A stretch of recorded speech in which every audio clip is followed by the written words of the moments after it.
Hey YouTube, Twig here, bringing you all an update to my Dark Magician Girl Yu-Gi-Oh! Deck profile for March 2023. I've been wanting to update the Dark Magician Girls for a while. You can call it the Dark Magician Girl deck or the Magician Girls, whatever you find most fitting. These are the many different cards that support the archetype as a whole, being able to have different special summon options, whether they're targeted by a card effect or by an attack of your opponent, and then being able to have those monsters gain additional attack while having more additional setup on the field using those many different Dark Magician Girl related monsters. I'm very happy with the results of the update. It's always fun to update this deck. I know I did Dark Magician a while back, but it's definitely been a while since I've touched the Dark Magician Girl archetype and just see how I could make the deck work. So let's go ahead and get started with the deck profile.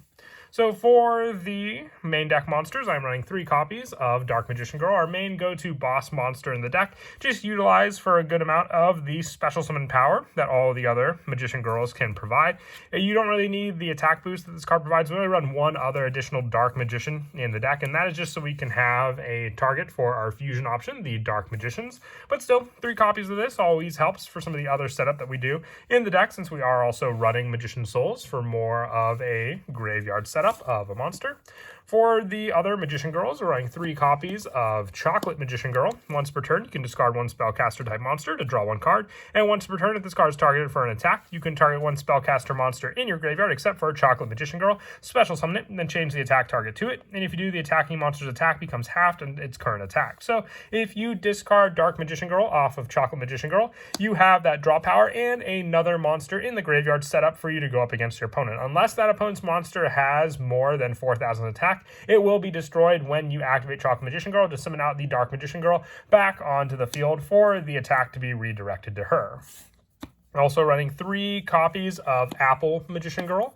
With this card, once per turn, if it's targeted for an attack, you can special summon 1 level 5 or lower spellcaster type monster from your hand, then change the attack target to it. If you do, the attacking monster's attack becomes half its current attack. And if this card is destroyed by battle or card effect, you can target up to 3 other Magician Girl monsters with different names in your graveyard and add them to your hand, giving you more of a recycle power to utilize with those Magician Girls. Apple Magician Girl also works more with the hand, while Chocolate Magician Girl focused on the graveyard. But even if you have all those searches, being able to add them back to your hand and then just summon out another Apple Magician Girl gives you at least those resources to summon out onto the field to redirect the attacks of your opponent, which will be the main common playstyle of this deck as a whole. We're also running 3 copies of Lemon Magician Girl. I was debating if I wanted to run 3 copies of this card. I may drop it down to 2. If I were to do so, I'd increase the number of the next Magician Girl that I run. Once per turn, you can tribute 1 Magician Girl monster except Lemon Magician Girl to add 1 spellcaster type monster from your deck to your hand. Once per turn, if this card's targeted for an attack, you can special summon 1 spellcaster type monster from your hand, but its effects are negated, which isn't really that big of an issue because a lot of them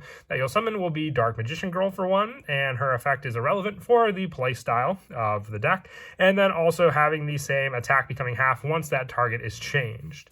Now, I am running also 2 copies of Berry Magician Girl. This is the one I thought of to run 3, but for the fact that this card has to be normal summoned to add 1 Magician Girl monster from your deck to your hand and not just special summon, maybe run just 2 for now. Like I said, you can drop a copy of Lemon Magician Girl down for a 3rd copy of Berry Magician Girl. Just when it's normal summoned, you can add 1 Magician Girl monster from your deck to your hand, and once per turn, during either player's turn, when your opponent activates a card effect or an effect that targets this card, you can change this card's battle position, and if you do, special summon 1 Magician Girl monster from your deck except for Berry Magician Girl. So the fact that you switch the battle position as well of Berry Magician Girl gives you more of a setup from the deck. Once again, if you wanted to run a 3rd copy, just drop down the number of Lemon Magician Girl for a 3rd copy of Berry Magician Girl.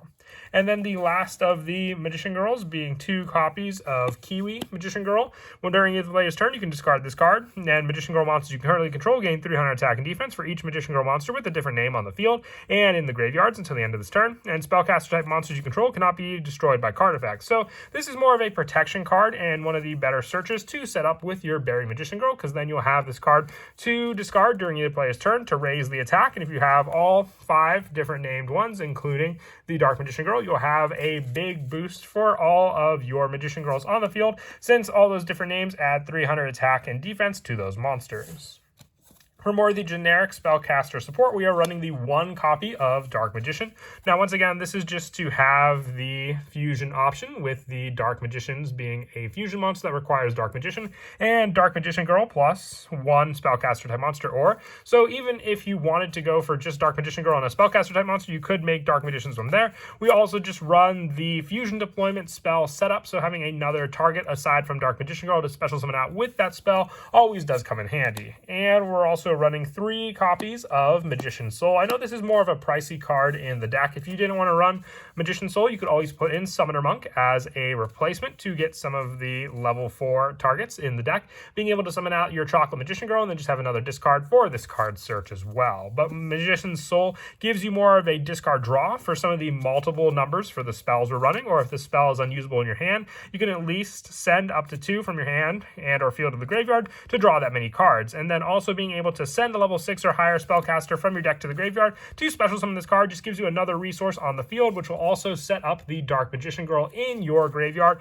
for you to special summon back onto the field. With the last of the main deck monsters I run being 2 Apprentice Illusion Magician, you can special summon this card from your hand by discarding 1 card. If it's no more special summon, you can add 1 Dark Magician from your deck to your hand. And during damage calc, if your other Dark Spellcaster type monster battles an opponent's monster, you can send this card from your hand or face it on the field to the graveyard to have that monster gain 2,000 attack and defense during damage calc only. Just another option with your Dark Magician Girl for a power boost on the field, and being another easy special summon onto the field, because I am a fan of the rank 6 plays that you can make in this deck, like Norito, the Morale Leader, as an easy Xyz monster to go into.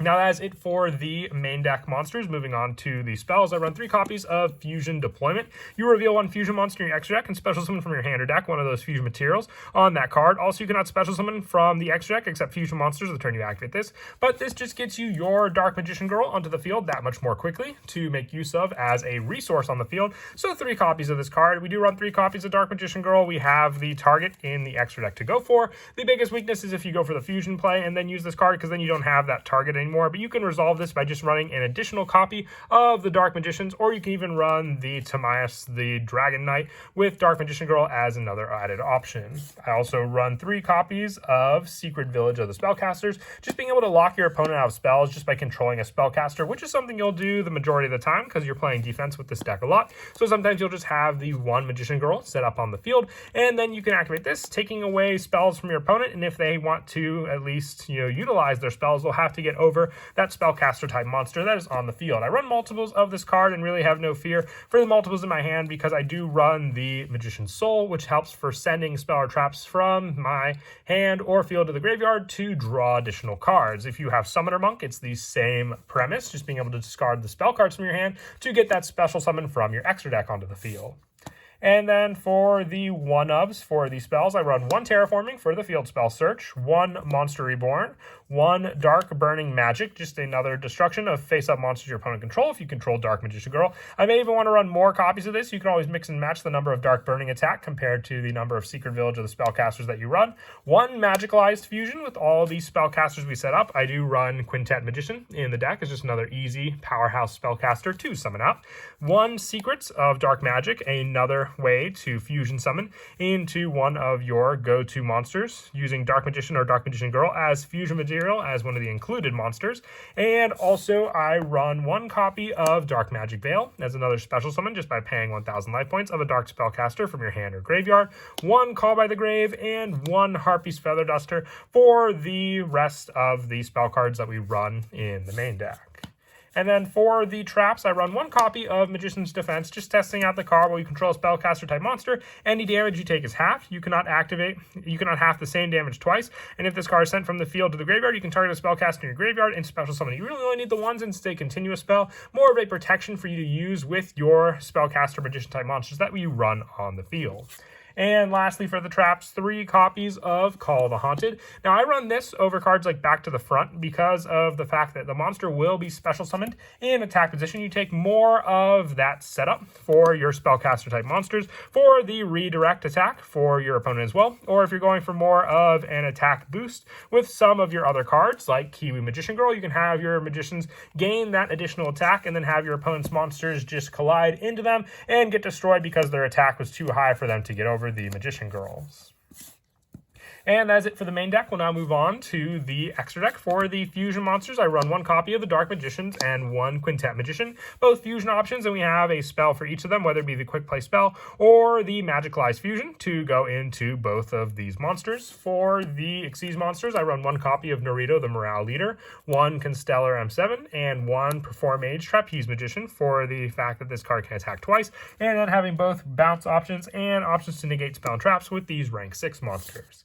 For the Link monsters, I run 1 copy of Artemis, the Magistus Moon Maiden, just another easy Link 1 if our opponent negates the effect of our spellcaster on the field. 1 Link Karibo for the Berry Magician Girls, and then for the Link 2s, 1 copy of Lena the Light Charmer and 1 Asa the Earth Charmer. You run different attributes for all the many different Magician Girl monsters, so you can mix and match whatever Charmers you want. For these spots, I just find Earth and Light to be more of the easier ones to get out onto the field with our plays in the deck, especially with Berry Magician Girl and Lemon Magician Girl. And also, I run 1 Nightmare Cerberus, 1 Barricade Board Blocker, 1 Underclock Taker, 1 IP Masquerena, 1 Celine, Queen of the Master Magicians, and 1 Nightmare Unicorn. If you have access code Talker, I thought about playing it instead of Unicorn, so you could have the special summon play with your Celine, Queen of Master Magicians, but this just gives you more of a special summon for your spellcasters on the field, getting back some of those Magician Girls from the graveyard for you to reuse, which is why I like running her in the deck.